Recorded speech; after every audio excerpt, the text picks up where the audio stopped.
продолжаю свой автовлог. Количество вещей, которые мы взяли, оно феноменально, господа. Мы просто битком забили машину, багажники, все, лобовое стекло заднее. Вот. Но в этом есть большой плюс, несомненный. Когда берешь много вещей с собой, тебе очень удобно, потому что, во-первых, ты берешь с собой домашнюю атмосферу, полдома домашней атмосферы. И она тебя как-то греет, потому что ты знаешь, что все твои любимые вещи, они с тобой, и ты можешь в любой момент взять все, что тебе необходимо, и у тебя все есть абсолютно, вплоть до ложек, кружек твоих любимых чашек, кофт, там, я не знаю, книг, все что угодно. Я с собой взяла вязание, немножко порисовать, раскраски, антистресс, телефон, конечно же. В телефоне у меня очень много книг, печатные, электронные и аудиокниги тоже всегда со мной путешествуют. И я крайне не люблю удалять свои аудиокниги с телефоном. Вот, ну, у меня там в основном Дейл Карнеги, Иван Ефремов. Я взяла с собой бисероплетение, представляете? Мне просто показалось, что будет достаточно спокойная атмосфера в деревне, и можно будет побисероплетенничать. На самом деле собирать вещи очень сложно. От этого ужасно устаешь, и все надо держать в голове, что ты куда положил. Еще лучше записывать, а еще лучше, если вы складываете что-то в контейнере, приклеивать так бумажный скотч или какую-нибудь бумажку с записями, что вы туда положили. Я даже сфотографировала то, что я ложила в контейнер, свой гардероб. У меня перед поездкой так страшно разболелась голова. Это было что-то с чем-то. Я не вижу ничего плохого в том, чтобы брать половину дома вместе с собой. Но, кстати, когда мы приехали к бабушкам, вот на окраину Воронежа, да, и уже все, начали заселяться в домик, то нам ничего не сказали плохого про то, что мы взяли с собой дофига вещей, контейнеров, вот это вот все, сумок, пакетов. Вот. Это было безмерно приятно, потому что я всегда ожидаю от всех упреков, что вот вы взяли дофига вещей, вы такие-сякие, ёшкин кот, что вы так много набрали. Вот. Ну, у меня просто был негативный опыт в жизни, когда вот такое, ну, как это сказать, упреки были, да, но ничего. То есть к нам отнеслись с пониманием, радушно, это самое главное. Мне, кстати, очень нравится, я вот такое иногда вижу, когда еду, что вот поле, да, на нем такие вот столбы электроэнергии, или как это называется, и небо, то есть просто поле, вот эти столбы и небо. Мне кажется, это так красиво и просто выглядит вот прям чудесно. Такие золотые поля, небо.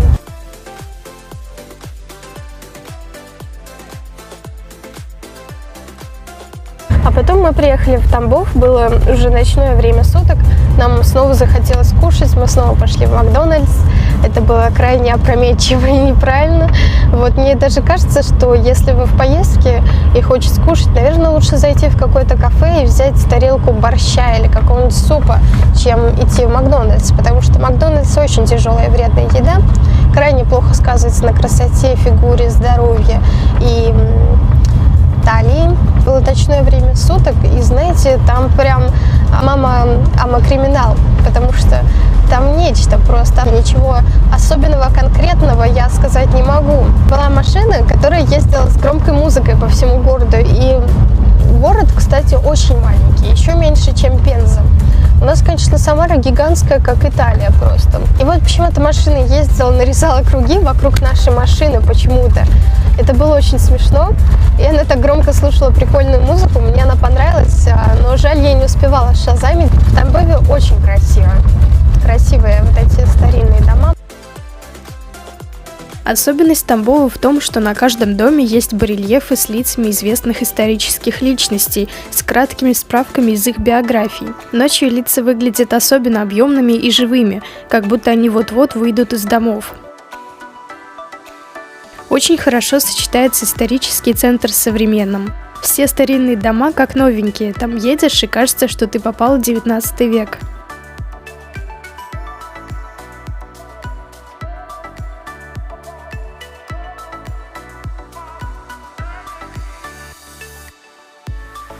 Красивая подсветка центральной улицы.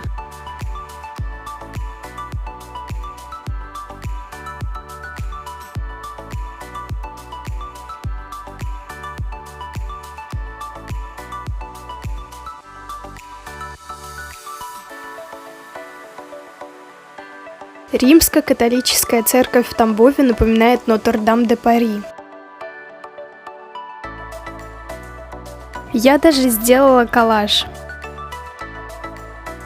Первый этаж – украшения, второй этаж, третий этаж, четвертый с вытянутыми окнами и, конечно, центральное круглое окно.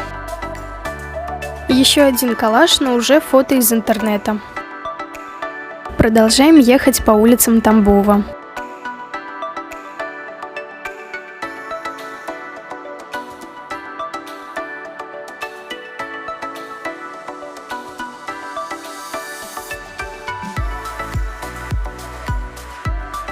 Вы видите гостиный двор, в котором располагается крупный торговый центр площадью 6000 квадратных метров. Здание поддерживает 42 массивных колонны. Внутри около 100 торговых отделов. ГУМ был построен по образцу Петербургского гостиного двора. Гостиный двор – это памятник федерального значения. Очень впечатляющее здание с внушительными колоннами. А это вид сверху.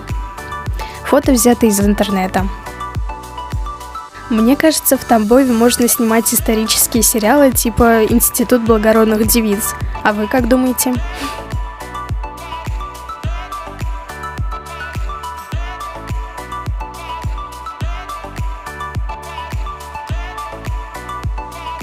Всегда интересно сравнивать другой город со своим, архитектуру, планировку домов, планировку дорог.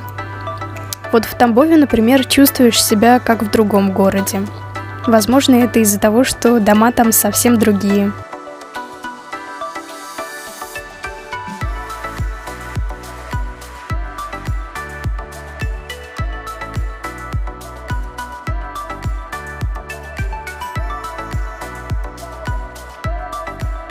Смотрите, какой мне удалось красивый кадр запечатлеть, когда мы остановились протереть окно. Как будто хрономираж. Если вы собираетесь в долгое путешествие на машине, всегда хорошо высыпайтесь перед дорогой. Это поможет лучше выдержать поездку, и у вас будут силы, чтобы быть внимательными на дороге. Также, если в дороге вы почувствовали усталость, лучше остановиться где-нибудь и поспать. Не надо ехать из последних сил на надрыве. Если вы остановитесь и немного поспите, это сбережет вашу жизнь и жизни других людей. Потом мы долго очень ехали обычной дорогой, прямой. И такая прямая дорога крайне усыпляет. Потом мы приехали в Воронеж и отсыпались. Мы, как все порядочные люди, приехали поздно ночью. Тишина, какое-то необычное предчувствие. Слегка укачивает от дороги, как после долгого путешествия по воде на теплоходе. Никого нет, только странная полуночная кошка лежит на дороге и смотрит на нас, как на инопланетян. Как же сложно было сидеть в одном положении много часов в машине, хотя периодически мы останавливались на стоянках для отдыха, и там можно было размяться, сделать небольшую зарядку, а самое главное – походить. Там же я видела таких же груженных, уставших людей, которые тоже прогуливались, разминались и продолжали путь в разные регионы России. Нас радушно встретили баба Маша с бабой Аней. Классно просыпаться в новом месте и сквозь кружевные занавески видеть цветочный сад.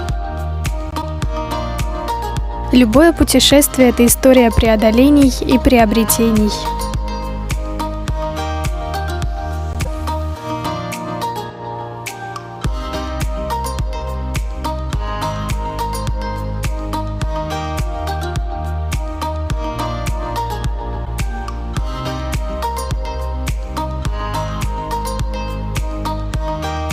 Подписывайтесь на мой канал, ставьте лайки и до новых встреч!